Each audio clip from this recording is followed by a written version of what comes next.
God can do what he did for Lorenzo, he can do it for you. And you're like, oh, you have no idea. Oh, you have no idea when you hear his story. So go. So, and I don't tell this part of the story, but I'm gonna tell this part of the story. So we were in Daytona Beach. We were there, spring break, and inebriated, right?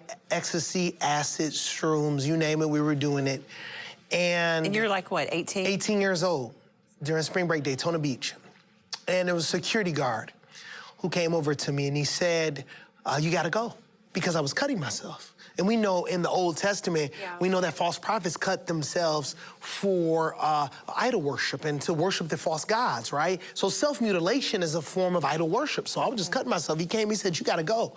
So as I'm walking out of the resort, I said to him, if God is so good, this part of the story I never told before. I said, if God is so good, why is he allowing my sister to get beat?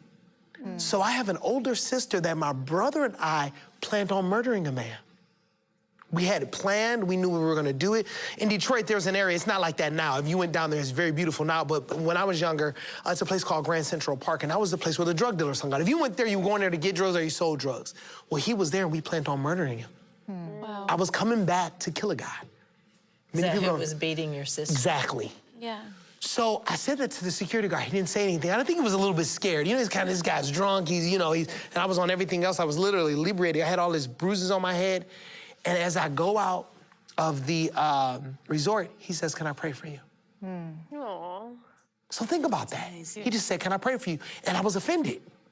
I took money out of my pocket and I said, look how much money I have. Who do you think you are? I can't believe you would say that. He said, no, I'm not trying to offend you, man.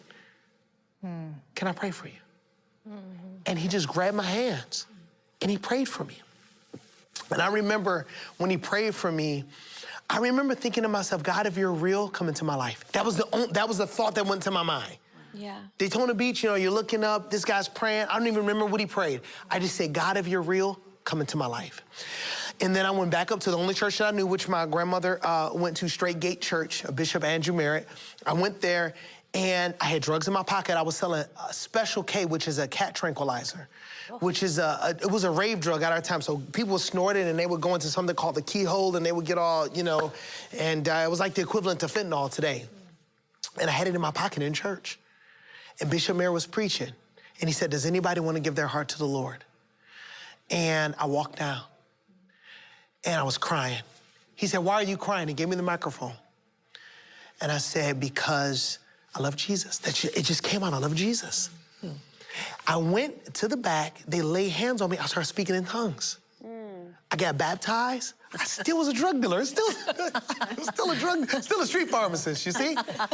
And I go back home, I call all my friends. I said, hey, I'm done dealing drugs. They said, what do you mean? I said, I'm going to talk to Larry. So Larry had bodies under his belt. He was a legit murderer. And he just started taking steroids. Can you imagine that? Yeah, I mean, his arms were, this guy, he was huge. So I go to Larry and I said, Larry, I'm done. He says, what do you mean you're done? He says, are cops on to you? Are you sick? I said, no. I gave my heart to Jesus. So I get up to go walk out of Larry's apartment. And he said, Zoe. I turn around and he says, I respect you. Oh.